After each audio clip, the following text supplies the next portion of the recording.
Singil naman po ng kuryente sa electric transmission charge. Bumaba ngayong buwan. Para sa detalye ng balitang yan, kasama natin Idol Matthew Pacheco.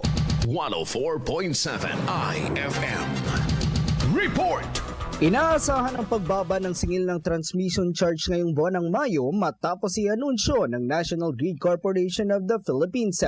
Papalo sa 43 centavos kada kilowatt hour magiging bawas sa singil nito dahil sa mababa umanong singil sa pagdedeliver ng kuryente noong nakaraang buwan. Dagdag pa riyan, bumaba rin ang ancillary services ng NGCP. Dito sa Pangasinan, bumaba rin ang singil sa kuryente ng DECORP ngayong buwan kung saan pumalo sa 60 centavos kada kilowatt hour ang bawas nito kumpara sa nakaraang buwan ng Abril. Inaasahan na mararamdaman ito ng mga consumer sa susunod na billing.